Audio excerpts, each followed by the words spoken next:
सबसे पहला यहां पर जो क्वेश्चन पूछना है, जो ना अभी पेरेंट्स पूछ रहे हैं ना बच्चे खुद पूछ रहे हैं, वो अपने आप से पूछना है, वो ये कि मेरी कंसंट्रेशन पावर्स कैसी है। सिंपल है ना, इसमें कोई कॉम्प्लिकेटेड है? कि अगर आपको इन कॉम्पिटिटिव एग्जाम्स में कॉम्पीट करना है, दिन में 10-10 घंटे पढ़ना है, 15-15 घंटे पढ़ना है, उससे भी काम नहीं होने वाला, क्योंकि बहुत लोग पढ़ते हैं फिर भी नहीं कर पाते। तो इसका मतलब क्या है? आपको अपने आप से सच बोलना होगा। अब ये बड़ा टेढ़ा काम है, क्योंकि दुनिया में हमारी आदत क्या पड़ी हुई है? झूठ बोलने की। हाँ, किसी से भी जा करके पूछो, हाँ भाई तेरे में पोटेंशियल है, कर लेगा आईटी? हाँ मैं तो कर लूंगा, मैं तो कर लूंगा। फिर हुआ क्यों नहीं? हुआ क्यों नहीं? अरे वो लक साथ नहीं हो पाया, कोई वजह होगी, नहीं हो पाया। मतलब क्या था? डायरेक्शन ही गलत थी, स्टार्टिंग ही गलत हो गई। अब आप कैसे ये डिसाइड करोगे कि आपकी कंसंट्रेशन पावर स्ट्रांग है या नहीं है? माइंड की थोड़ा सा डेप्थ में जाते हैं। कैसे डिसाइड करोगे? जब भी आप किसी कॉम्पिटिटिव एग्जाम में कॉम्पीट कर रहे हो, तो आपको ये देखना होगा आपके कॉम्पिटिटर्स कौन है। फॉर एग्जाम्पल, आप एक रेस में भाग रहे हो, आपके साथ में कोई एथलीट है जिसने 10 साल प्रैक्टिस करी है रेस में भागने की। आप कभी नहीं भागे, धीरे धीरे जॉगिंग करी है, लेकिन रेस में कभी तेज नहीं भागे। जीत पाओगे उससे? करो हार्डवर्क। वो 10 साल से भाग रहा है और वो रुकने वाला नहीं है, उसके पास में पूरा का पूरा एक मोमेंटम है। वो अगले 2 साल तक भी ऐसे ही भागने वाला जैसे वो 10 साल से भागता आया है। आप अभी भागना शुरू कर रहे हो,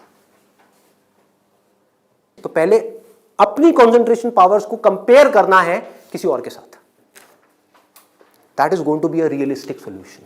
एक है थियोरेटिकल सोल्यूशन। थियोरेटिकल क्या है? माँ बाप कह रहे हैं बच्चों को भागो, बच्चे भी अंदर से कह रहे हैं भागो। यही हो रहा है, करेंगे करेंगे करेंगे करेंगे करेंगे, चार्ज अप हुए पड़े पागलों की तरह। इनको ये नहीं समझ पा रहा कि मेरे अंदर वो स्ट्रेंथ है भी या नहीं है। बहुत बारीक बात है, अगर इसको हमको समझ आए तो। एक बॉक्सिंग रिंग में आप हो, ठीक है, तो सामने देखो कि जो बॉक्सर है वो है कौन जिससे आप लड़ने के लिए जा रहे हो। इसी को तो कंपटीशन बोलते हैं। तो अगर उस कंपटीशन को आपको जीतना है, और जीतना ही है, हारना किसको है? किसको अपने माँ बाप के पैसे डुबोने हैं? किसको अपनी लाइफ खराब करनी है? जीतना ही है। तो जीतने का क्या तरीका है? पहले अपने कॉम्पिटिटर्स की स्ट्रेंथ को समझ जाओ, समझ लो कि आप कॉम्पीट कर किसके साथ पर रहे हो। वो कैसे समझोगे? रियलिस्टिकली अपने आप से पूछो, अपने स्कूल के बैकग्राउंड के बेस पे या जो भी आज तक आपने किया है उसके बेस पे। कुछ बच्चे होते हैं जिनको एक चैप्टर है, मान लो एक बुक में, उसको पूरा याद करने में या समझने में 1 घंटा लगता है। आपको कितनी देर लगती है? 5 घंटे, 6 घंटे, 10 घंटे या आधा घंटा? ये पूछो अपने आप से। Then you will be able to जज your strength in comparison to your competitors. ये जो 13 लाख बच्चे हैं, इसमें से 10% बच्चे ऐसे हैं जिनकी कंसंट्रेशन पावर्स एक्स्ट्रा ऑर्डिनरी है। उनसे अगर आप कंपीट कर रहे हो तो एटलीस्ट आपकी कंसंट्रेशन पावर्स एक्स्ट्रा ऑर्डिनरी होनी ही चाहिए। और कंसंट्रेशन पावर एक दिन में एक्स्ट्रा ऑर्डिनरी नहीं होती है, ये प्रैक्टिस है।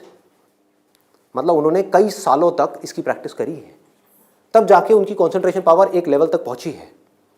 तो आप अपने आप से ईमानदारी से सवाल पूछो तो सही कि आपकी कंसंट्रेशन पावर है कैसी। अगर एक्स्ट्रा ऑर्डिनरी है और आप ऐसे कंपटीशन में जा रहे हो जहां पे कंपटीशन बहुत हाई है, तो आपके सक्सेसफुल होने के क्या चांसेस हैं? क्या 100% है? पूछो अपने आप से, दिमाग को खोलो। दिमाग बंद हुआ पड़ा है लोगों का। आईआईटी में लोग कहां से आते हैं? सिर्फ दिल्ली से आते हैं? सिर्फ बॉम्बे से आते हैं? कहां से आते हैं? ऑल ओवर इंडिया से। मान लो 1 लाख बच्चे ऐसे हैं इंडिया में अलग अलग स्कूल्स में जो अपनी अपनी क्लास में टॉपर हैं। उनको क्या लग रहा है कि मेरी स्ट्रेंथ बहुत तगड़ी है। ये बात हो रही है टॉपर्स की। लेकिन जब वो जाएंगे कॉम्पीट करने, तो और भी ऐसे टॉपर्स आए होंगे जो उनसे भी आगे होंगे। आप समझ गए? तो यहां पे आपने क्या किया? एक बहुत बड़ा काम कर दिया, अपने आप से सच बोल दिया, और यही सच जा करके अपने घर वालों को बोल दिया। इससे क्या होगा? आप एक ऐसे कंपटीशन से बच सकते हो जहां पर आपके हारने के चांसेस बहुत ज्यादा है। क्योंकि एक्चुअल में कंपटीशन है किसके बीच में? देखो, उन लोगों के बीच में जिसमें पोटेंशियल है। एक रेस हो रही है ओलंपिक्स में, वो किसके लिए है? जिसने बहुत प्रैक्टिस करी है, जिसके अंदर पोटेंशियल है, स्टैमिना है, फोकस करने की पावर्स है, डिस्ट्रैक्शन से वो अपने माइंड को हटा सकता है, उसके लिए है ना। सबके लिए तो नहीं है। अगर सबको भगा दिया जाए उस रेस में तो क्या होगा? क्योंकि उसमें जीतने के बाद गोल्ड मेडल मिलता है, अखबार में फोटो आती है। अखबार में फोटो आती है ना इन कोचिंग इंस्टीट्यूट्स की, फोटो आती है, नाम लिखे होते हैं, ऑल इंडिया रैंक ये है ये है ये है, उसको देख करके क्या होता है माँ बाप की हालत? उनको उसकी फोटो नहीं दिख रही होती, अपने बच्चे की फोटो दिख रही होती है। यहाँ पे आने वाले इतने साल बाद मेरे बच्चे की फोटो होगी, मेरी बेटी की फोटो होगी, उसकी ये रैंक होगी। यहाँ से क्या हो रहा है? हम अननेसेसरी अपनी एक ख्याली दुनिया खड़ी कर रहे हैं। पेरेंट्स ने अपने दिमाग में एक ख्याल बना लिया। अब यहाँ तक प्रॉब्लम नहीं है, उन्होंने वही किया जो होना था, सबके साथ होता है, कौन नहीं चाहेगा? गड़बड़ कहाँ हुई? आप भी इस खेल को नहीं समझ पाए, आप समझ ही नहीं पाए हो क्या रहा है। ये जो कोचिंग इंडस्ट्री है आज की डेट में 1.5 लाख करोड़ की इंडस्ट्री है। ये पैसा कहाँ से आ रहा है? हम सब से आ रहा है, हमारी जेब से आ रहा है। तो अगर इस खेल को हम समझ जाएं, हमारे पेरेंट्स नहीं भी समझ पा रहे क्योंकि वो तो सपने देखेंगे ही, और हम जाकर के बोले ये सपना आप अभी रोक दो, इन पे लगाम लगाओ, देखो पहले कि आपका बच्चा कहाँ स्टैंड करता है। गाड़ी आपके पास में 800 और कॉम्पीट करने की बात कर रहे हो फेरारी वालों से, बट इसका मतलब ये नहीं है 800 बुरी है। आप समझ गए मेरी बात? रेस में बुरी है, बट दिल्ली की सड़कों पे, पुरानी दिल्ली में फेरारी अच्छी है, 800 अच्छी है, 800 अच्छी है, ज्यादा सक्सेसफुल है। बट वही अगर उस रेस में चली जाए जिसमें सब भाग रही हैं और सारी 800 नहीं है, फरारीज है, एक से एक फरारीज है, किसमें कितनी आग लगी हुई है वो आपको पता ही नहीं है। आप समझ पा रहे हो? कोई आ रहा है कहीं से, उस बच्चे में कितनी आग है और कितना पोटेंशियल है वो आप सपने में भी नहीं सोच सकते, और आप उससे लड़ने की बात कर रहे हो। किस बेस पे? क्योंकि मेरे घर वालों ने ये सपना देखा है और मुझे सपने को सच करना है। पोटेंशियल है या नहीं है? पूछो अपने आप से, तो आपको क्लियर कट जवाब मिलेगा, क्लियर कट। 10% लोग ऐसे होते हैं जिनमें एक्चुअल में पोटेंशियल है इन एग्जाम्स में कॉम्पीट करने का। तो if you are there in that top 10% category, तो अब आपका हार्डवर्क यहां पे काम आने वाला है। Depending upon your hard work, बशर्ते आपके अंदर पोटेंशियल हो। फॉर एग्जाम्पल फेरारीज की रेस हो रही है, उसमें आपने पूरी जान लगा दी, एक सेकंड के लिए भी डिस्ट्रैक्ट नहीं हुए। ठीक है, डिस्ट्रैक्ट होने में एक सेकंड लगता है। डिस्ट्रैक्शंस वाला मेरा सेशन है पावर ऑफ फोकस, वो देखा होगा आप लोगों ने। बहुत तरह की डिस्ट्रैक्शंस हैं। मान लो आप हो तो फेरारी, लेकिन डिस्ट्रैक्ट हो गए, रुक गए, रेस यहां हो रही है, आप यहां चले गए, आउट है कि नहीं? तो आपको पूरी तरह से फोकस्ड रहना पड़ेगा, हार्डवर्क करना होगा, डेडिकेशन चाहिए, डिजायर चाहिए, सब कुछ चाहिए। लेकिन सबसे पहले क्या चाहिए? इंजन में दम होना चाहिए, अंदर वो पोटेंशियल होना चाहिए, एक्स्ट्रा ऑर्डिनरी कॉन्सेंट्रेशन पावर्स होनी चाहिए। ये बात हमको समझ क्यों नहीं आ रही है? अब क्यों चाहिए कॉन्सेंट्रेशन पावर्स? कभी सोचा है?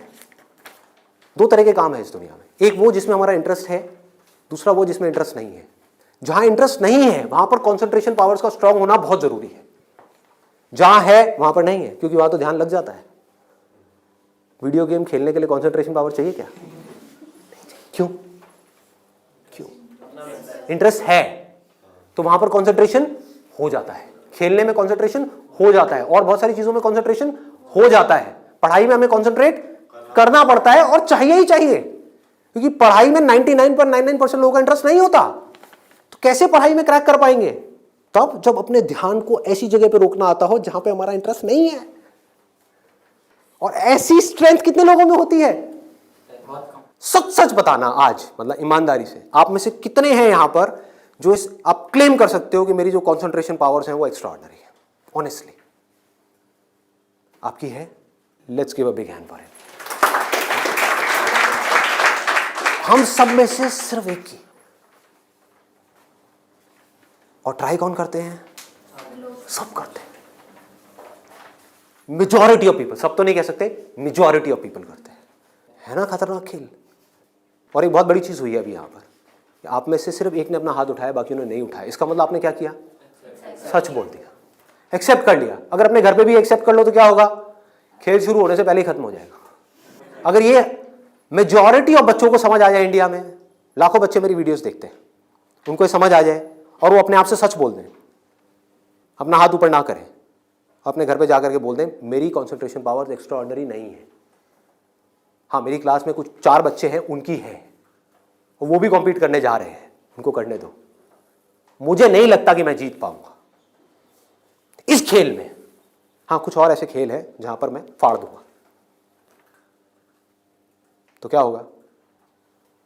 अब क्या आपके पेरेंट्स भेजेंगे आपको? पहले ही बोल दो, आपने भेजना है भेज दो, लेकिन आपका पैसा डूबेगा। 5 लाख डुबोने हैं, डुबो दो, भेजना है भेज दो, मुझे पता है मेरा नहीं हो पाएगा।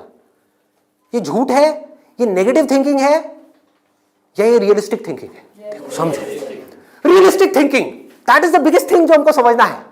पॉजिटिव थिंकिंग का लोग मतलब क्या निकालते हैं कि मेरे पास में मारुति 800 है और मैं ये एक्सेप्ट ही ना करूं कि मेरे पास में मारुति 800 है, मैं अपना एक ख्याल बना लूं कि मेरे पास में फेरारी है और जाकर के कॉम्पीट करूं ऐसे लोगों के साथ में जिनके पास में एक्चुअल में फेरारी है। फर्क पता लग रहा है? और ऊपर से अपने आप को पॉजिटिवली अंदर से मोटिवेट करता रहा हूं। घर वाले भी मुझे रोज फोन करके, नहीं बेटा तू कर सकता है, कर सकता है, कर सकता। रियलिटी को देखो ही ना, अपनी स्ट्रेंथ को देखो ही ना, अपनी आंखें बंद कर लो, सच बोलो अपने आप से। जीत सकते हो तो लड़ो, नहीं जीत सकते तो कोई ऐसी जगह पे जाओ जहां पे आप जीत सकते हो, या बेटर स्टिल जहां पे कोई कंपटीशन ही ना हो।